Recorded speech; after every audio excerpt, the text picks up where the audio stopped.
स्वागत है दोस्तों आप सभी का फिर से एक नए वीडियो में। तो दोस्तों धीरे धीरे कर करके आप सभी का एग्जाम डेट काफी दोस्तों करीब आते जा रहा है।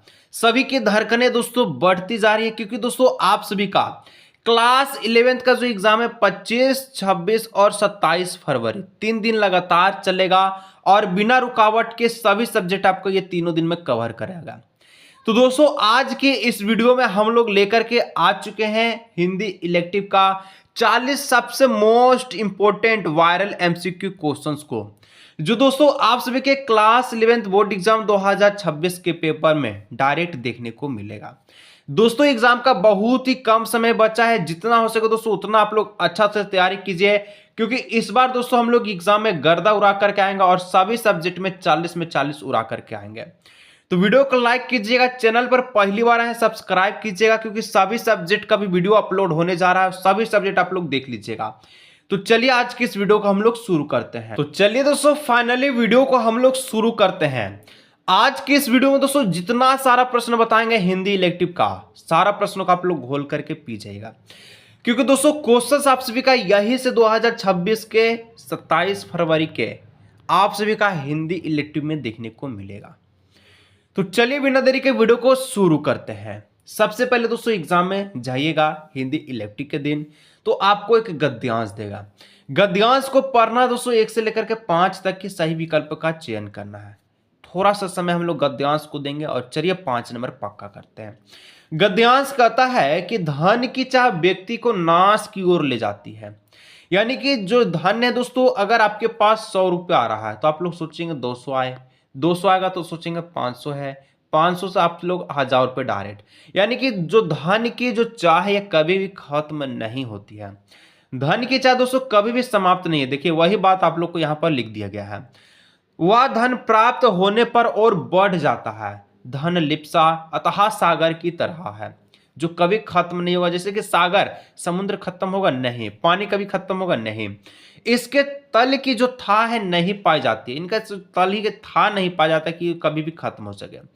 जो व्यक्ति धन की उत्कित कामना से ग्रसित होकर है वह नीचे से नीचे काम करना चाहता है। अब आप लोग देखिए जितने सारे पॉलिटिशियन है, ठीक है, पैसा के चलते कितना भी घिनौना काम कर लेता है, उसे अपने सम्मान की कोई भी चिंता नहीं होती है। सम्मान को बेचकर उसे धन मिलता है और तभी भी वह जो है नहीं चुकता। समाज उसे चाहे है दृष्टि से देखता हो, नफरत की दृष्टि से देखता हो, छीन भावना की दृष्टि से देखता हो, उसे कोई भी फर्क नहीं पड़ता है। वो धन के लिए किसी के भी आगे गिरा सकता है, अपशब्द सुन सकता है। इस तरह धन लिप्सा के सागर में उसका सम्मान डूब चुका है।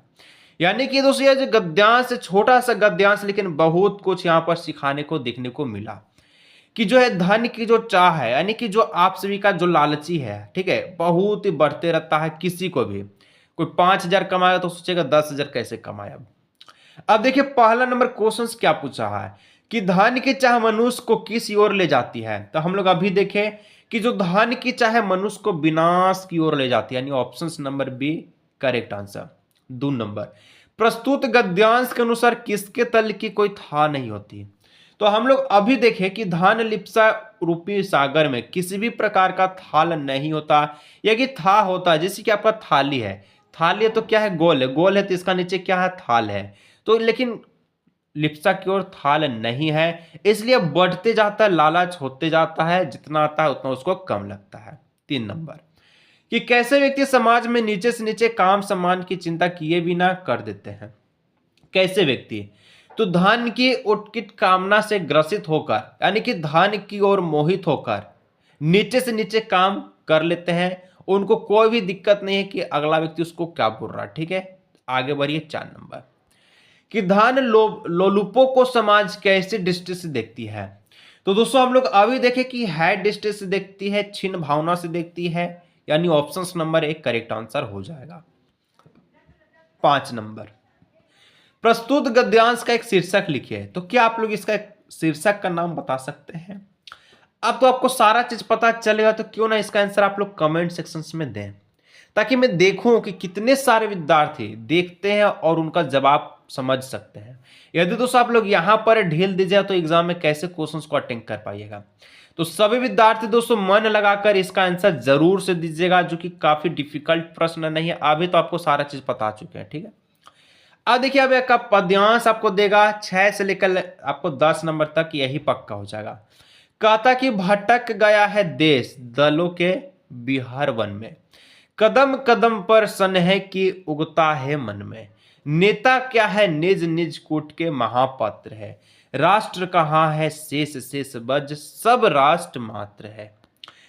कि यही पूछा गया है, यानी कि सेम चीज जो आपका जो पद्यांश ये गद्यांश से निर्भर दे दिया गया है, वही नेता का बात किया गया, वही भटक गया मन की बात को लेकर के लिखा गया है। तो वही क्वेश्चन कहता है 6 नंबर कि देश किसके विहार वन में भटक गया है।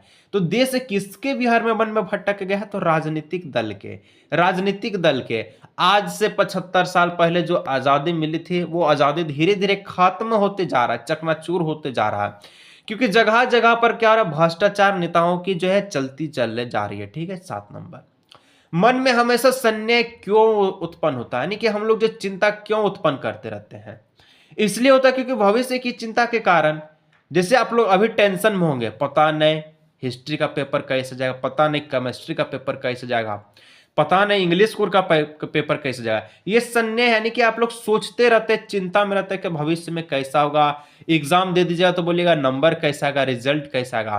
तो ये सारा चीज को आप लोग छोड़ दीजिए, आप लोग मन लगाकर पढ़िए, जो पढ़ा रहे उसको पढ़ लीजिए, इससे बाहर कोई भी प्रश्न एग्जाम में नहीं देखने को मिलेगा। यह राष्ट्र का आशय क्या है, राष्ट्र का मतलब क्या होता है, तो राष्ट्र का मतलब एकजुट देश, जहां पर एकजुट देश का मतलब ही हम लोग राष्ट्र को कहते हैं।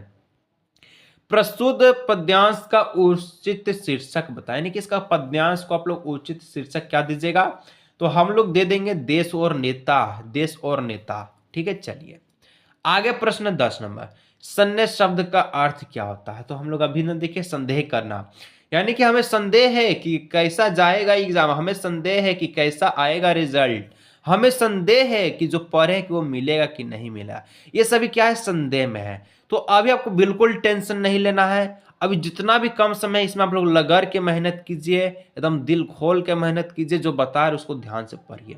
11 नंबर, निबंध का अंतिम भाग क्या कहलाता है, निबंध का अंतिम भाग आप लोग किसको कहेंगे, तो निबंध का अंतिम भाग को दोस्तों हम लोग निष्कर्ष कहते हैं, यानी कि जो जितना चीज हम लोग जो है निबंध में बता दिए हैं, उसका अंतिम हम लोग निष्कर्ष देते हैं, कंक्लूजन्स देते हैं कि छोटे से सार के माध्यम से। 12 नंबर, निबंध लेखन में डैश के विचारों का अभिव्यक्ति होती है, किसका विचार का अभिव्यक्ति निबंध लेखन में होता है, तो मौलिक विचारों का अभिव्यक्ति होता है, ऑप्शन नंबर ए। दोस्तों 13 नंबर दोस्तों, प्रश्न बढ़ने से पहले थोड़ा सा जानकारी देना चाहेंगे। देखिए जितने भी आप लोग क्लास 11 के हैं, आप लोग स्टूडेंट्स, आर्ट्स के हैं, साइंस के, कॉमर्स के हैं, किसी भी प्रकार का कोई भी समस्या नहीं है। देखिए दोस्तों, अभी आप लोग हिंदी इलेक्टिव का पेपर देख रहे हैं, इसी प्रकार से आपको इंग्लिश को और फिजिक्स, केमिस्ट्री, मैथ, जो भी आपका आर्ट्स का जितना ऑल सब्जेक्ट है, कॉमर्स का है, साइंस का है, आपको सारा चीज मिल जाएगा। यदि आप लोग चाहते हैं कि दोस्तों कि कम से कम जो समय है, जो कि आपका जो बहुमूल्य समय है, इसमें 95% स्कोर कैसे प्राप्त करें मात्र कम समय में पढ़ के, तो दोस्तों आपके लिए सबसे बेस्ट गेस्ट पेपर आ चुके हैं लेकर, जिसका प्राइस ओनली 479 है, बहुत कम प्राइस है। यदि कोई भी विद्यार्थी चाहता है कि सर इस गेस्ट पेपर को कैसे मिलेगा, कहां पर मिलेगा और क्या इससे क्वेश्चंस आएगा, तो देखिए 2024-2025 दोनों साल इसी से क्वेश्चंस पूछा है, और इस साल तो 100% नहीं बल्कि 95% क्वेश्चन इससे ऐसा आएगा। अगर आप लोग किसी भी विद्यार्थी को चाहे दोस्तों, ऑल सब्जेक्ट अवेलेबल है, हिंदी इंग्लिश दोनों मीडियम में, आंसर्स के साथ 79 रुपया पेमेंट करने के बाद आपको पहले इस नंबर पर व्हाट्सअप करना होगा। किसी को भी चाहे तो आप लोग इस नंबर पर व्हाट्सअप कर सकते हैं, 79 पे कर लीजिएगा, गेस्ट पेपर व्हाट्सअप पर पीडीएफ के रूप में मिल जाएगा, जिसका नाम ही है तहलका गेस्ट पेपर, एग्जाम में तहलका मचाने वाला, ठीक है। चलिए आगे बढ़ते हैं हम लोग नेक्स्ट 13 नंबर, कि समाचार पत्र के संपादक के नाम लिखे गए पत्र में संबोधन हेतु किस शब्द का प्रयोग प्रचलित है। संबोधन किसको हम लोग करते हैं, संबोधन, तो संबोधन दोस्तों हम लोग करते हैं किसको, तो हम लोग कहते हैं महोदय को। सभी ने महोदय निवेदन है कि हम, मेरा नाम ये है, हम नहीं आएंगे तो क्या कर लीजिए। चलिए आगे बढ़ते हैं 14 नंबर, जनसंचार माध्यम का प्रमुख कार्य क्या होता है, जनसंचार, जनसंचार, जनसंचार सुनने में कैसे लग रहा है? जनसंचार सूचना देने और शिक्षित करने वाला चीज है, जिसको हम लोग सुन सकते हैं, जनसंचार कहते हैं। सूचना जहां से मिल सकता है, जहां से हम लोग शिक्षित हो सकते हैं। वीडियो देख रही है क्या? जनसंचार का एक माध्यम है जो इंटरनेट पर आपको उपलब्ध किया जा रहा है। ठीक है, चलिए। और दोस्तों थोड़ा सा आप लोग सपोर्ट कीजिए, चैनल को अभी सब्सक्राइब करते चलिएगा, वीडियो को लाइक। रिपोर्ट में दी गई जानकारी का स्वरूप कैसा होना चाहिए? जो भी रिपोर्ट है, जो भी आप लोग रिपोर्ट करते हैं, जो भी आप लोग रिपोर्ट देते हैं, जो भी आप लोग रिपोर्ट करते हैं, जर्नलिस्ट बनेंगे, तो इसमें दोस्तों आपका स्वरूप कैसा होना चाहिए? तो इसका स्वरूप जो होना चाहिए ये आप सभी का तथ्यात्मक होना चाहिए, यानी कि फैक्ट रहित होना चाहिए। ये ना कि घटना कुछ और हो गया, आप लोग रिपोर्ट कर रहे हैं कुछ और की घटना ये हुआ और हम इसका रिपोर्ट बना रहे हैं, तो ये क्या फैक्ट वाला बात ही नहीं हुआ है। ठीक है, फैक्ट टू फैक्ट बात कीजिए। चलिए 16 नंबर कि पीटीआई, पीटीआई क्या होता है? पीटीआई एक प्रकार की दोस्तों क्या है? तो एक समाचार एजेंसी है। समाचार एजेंसी कहने का मतलब है ऑप्शन नंबर ए। 17 नंबर, पत्रकारिता के विकास में कौन सा मूल्य भाव सक्रिय रहता है? यानी कि पत्रकारिता के विकास में एक ऐसा मूल्य भाव आपको बताना है जो सक्रिय रहता है, जो जिंदा रहता है, जो खत्म नहीं होता है। इसको हम लोग कहते हैं जिज्ञासा, यानी कि जानने की चाह। यदि कोई पत्रकार है तो उसका जो है रोजगार कैसे चलेगा? जब तक वो नए नए चीजों को नहीं जानेगा, वो कैसे पोस्ट करे, यानी कि कैसे वो लोग जो है वीडियो बनाएगा, मीडिया वाला वीडियो कैसे बनाता है, तो लोग हमेशा हर पल को एकदम जानकारी लेते रहता है कि कहाँ घटना हुआ है, डोनाल्ड ट्रंप के साथ क्या हुआ है, इंडिया में कौन कौन सा नेता कहाँ जा रहा है, कैसे कौन सा घटना हो रहा है, तो लोग जानते रहता है। जिज्ञासु वाला ज्यादा होता नहीं, ऑप्शन नंबर बी वाला। सिनेमा और रंगमंच की तरह रेडियो एक दृश्य माध्यम नहीं है, बल्कि क्या है? तो देखिए रेडियो क्या है? तो रेडियो हम लोग सुनने का काम करते हैं। क्या रेडियो में आपको दिखता है कुछ? नहीं। आप तो जमाना में रेडियो आइबे नहीं करता है, ठीक है, खत्म हो गया। यानी कि दोस्तों रेडियो जो आपका क्या है? सुनने वाला चीज है। सुनने वाला चीज को हम लोग क्या कहेंगे? तो श्रव्य माध्यम को लेंगे। ठीक है, चलिए। अब 19 नंबर, साप्ताहिक पत्रिका सप्ताह में कितनी बार प्रकाशित होती है? अब देखिए नाम से ही क्या कहती है? साप्ताहिक। अब देखिए जो चालाक होगा तो डायरेक्ट मारेगा कि एक बार। साप्ताहिक कहने का मतलब है वीकली। जो चीज वीकली है तो वीकली किसको बोलते हैं? जो सप्ताह में एक बार आता है, यानी ऑप्शन नंबर सी नंबर। ठीक है, चलिए। अब दोस्तों स्टिंग ऑपरेशन किस पत्रकारिता का एक रूप है? स्टिंग ऑपरेशन एक पत्रकारिता का रूप आपको बताना है, जो कि दोस्तों खोज परक पत्रिका है, ऑप्शन नंबर ए नंबर। ये रहा दोस्तों 20 नंबर आप सभी का जो है गद्यांश पद्यांश से लेकर के आप सभी का व्याकरण का सभी प्रश्न है। अब रोमांचक होने जा रहा है, बुक के प्रश्नों को दिल खोल के रख लीजिए। आ चुका है किताब का प्रश्न, किताब से आ चुका है काव्यांश। अब आप लोग बताइए कि वाला काव्यांश आप लोग पढ़े हैं कि नहीं पढ़े हैं। कहता कि शहरी बनिया साहवा भी ऊठ, क्यों बन जाता नहीं महाजन, रोक दिए हैं किसने उसकी जीवन उन्नति के सब साधन, यह क्या संभव नहीं है व्यवस्था में जग की कुछ हो परिवर्तन। बताइए तो जरा इस जो कविता है ये कविता कौन सा चैप्टर से लिया गया है? 21 नंबर, प्रस्तुत पंक्तियां किस पाठ से ली गई है? चलिए नहीं बताएंगे कोई दिक्कत नहीं, हम ही बता देते हैं।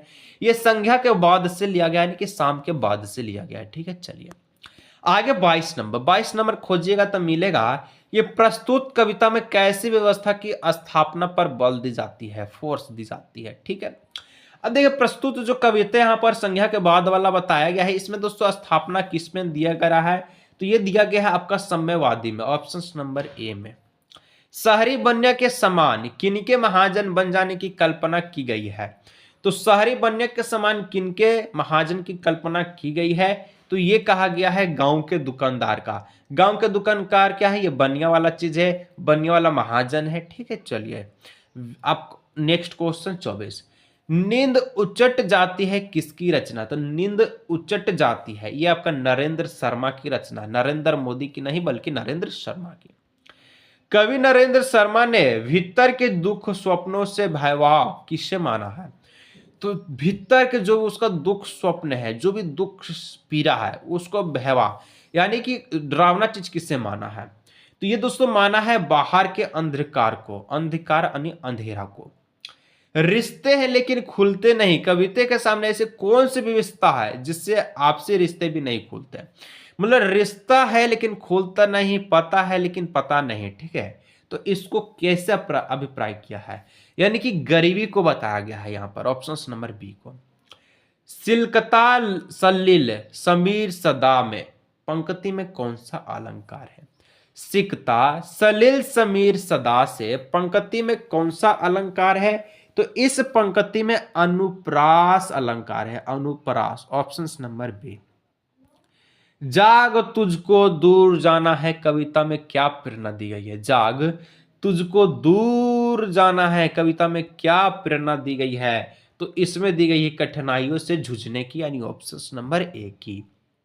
महादेवी वर्मा से लिया गया दोस्तों क्वेश्चन है कि महादेवी वर्मा को अपनी किस काव्यकृति के लिए भारतीय ज्ञानपीठ पुरस्कार प्राप्त हुआ? तो भारतीय ज्ञानपीठ पुरस्कार दोस्तों उनको कैसे मिला था? उनको कैसे मिला था? तो यहां पर यामा से मिला था, यानी ऑप्शन नंबर सी से। प्रकृति का सुकुमार कवि किन्हें कहा गया? सुकुमार कवि किन्हें कहा गया है? तो सुकुमार कवि दोस्तों सुमित्रा नंदन पंत जी को कहा गया है, यानी ऑप्शन नंबर है, जो कि कई कविताएं लिख सकी है। ठीक है, चलिए एक गद्यांश आ चुका है, तो इस गद्यांश में चलिए हम लोग पढ़ लेते हैं कि सारा घर मक्खियों से भिन भिना रहा है, यानी कि गंदा घर होगा तबे तो मक्खी से भिन भिना रहा था। आंगन की अल लगी पर कई पाबंद लगी, एक गंदी साड़ी टंगी हुई है, बहुत गंदा साड़ी। अगर गंदा चीज है तो वहां पर ऑटोमेटिक बखिया क्या करेगा? भन भन भन भन भिन भिनाएगी। दोनों बड़े लड़के का वहां कोई पता नहीं था, यानी कि दो जो बड़े लड़के थे कोई भी पता नहीं था। बाहर कोठरी में मुंशी जी औधे मुंह होकर ऐसे निश्चिंत हो से सो रहे थे मानो ढेर महीने पूर्व मकान किराया नियंत्रण विभाग की कलरकी से उनकी छटनी में, ठीक है, हो, या फिर मानो उन्हें शाम में किसी की तलाश में कही गई हो। यानी कि यहाँ पर जो बताया गया है, मुंशी जी जो है अधे मुंह होकर के एकदम निश्चिंत होकर सूत रहा है, मानो कोई दे दिया गया है। ठीक है, चलिए बताना है 31 नंबर क्वेश्चन को कि प्रस्तुत पंक्तियां का लेखक कौन है? तब प्रस्तुत पंक्तियां का जो लेखक है ये आपका कौन है? तो ये अमरकांत जी है। ठीक है, चलिए घर में दोस्तों मक्खिया का भिन भिनाना पंक्ति से घर की कैसी अवस्था का संकेत देती है? तो मक्खी कब भिन भिनाता? दरिद्र वाला घर में, यानी कि सरल घर में, ऑप्शन नंबर बी। ठीक है, विभाग की कलरकी से किनकी छटनी हुई है? तो विभाग की क्लर्क से किसकी छटनी हुई है? यानी कि जो मुंशी जी जो है क्या एकदम ओधे मुंह के जब सूत रहे तो लग रहा था कि क्लर्क से उनकी जो विभाग से छटनी हो चुकी है, यानी कि मुंशी चंद्रिका प्रसाद जी का। आगे देखिएगा ज्योतिबा फुले ने किस प्रकार की मानसिकता पर प्रहार किया है? तो ज्योतिबा फुले की बात की गई है और उनकी मानसिकता बताई गई है कि कैसे थे। तो उनकी मानसिकता रूढ़िवादी मानसिकता थी। कैसी? रूढ़िवादी। ठीक है, चलिए 35 नंबर गजानन माघव मुक्ति बोध के अनुसार व्यवहारिक सामान्य बुद्धि क्या है? तो गजानन मानव बुद्धि बोध के साथ अनुवारिक समान बुद्धि क्या है? तो ये बुद्धि को कहते हैं अपने बुद्धि विवेक से लोगों को प्रसन्न करना, अपनी बुद्धि से लोगों को मनोरंजन करना, इसी को कहते हैं बी वाला, करेक्ट वाला। आगे 36 नंबर कि जसदेव की पिटाई के बाद मजदूर का समूचा दिन कैसा बीता? यानी कि जैसे जसदेव की पिटाई हुआ मजदूर का दिन कैसा बीता? तो उनका जो दिन था भय और दशहरत से बीता, इसलिए कि जो जसदेव है उनका पिटाई हो चुका था। बाकी मजदूर देखने लगा, अरे भैया ये तो पिटा गया है, कहीं हम भी इसका लपेट में ना आ जाए। वैसे भय और दशहरत से आप लोग पूरा काम किया, पूरा उसका दिन बीत गया। ठीक है, उसकी माँ कहानी के लेखक कौन है? जो दिया गया उसकी माँ, इसके लेखक पूछा, तो उसकी माँ के लेखक कौन हो जाएगा? पांडे बेचन शर्मा उग्र, पांडे बेचन शर्मा उफ उग्र। ठीक है, चलिए 38 नंबर अविधार्थ एक होते हुए भी धन्यवाद और व्यंग्यार्थ अलग अलग होते हैं। प्रस्तुत पंक्तियां किस पाठ से ली गई है? तो प्रस्तुत पंक्तियां ली गई है नए जन्म की कुंडली से, नए जन्म की कुंडली से। दो और प्रश्न बचा दोस्तों, अब आप लोग बताइएगा कि इसका बाद कौन सा सब्जेक्ट का वीडियो लेकर के आएंगे। हंस पात्रिका का प्रकाशन किसने प्रारंभ किया? तो हंस पात्रिका का जो प्रकाशन है ये कौन किया था? मुंशी प्रेमचंद्र किया था। नहीं, option number D B number correct answer.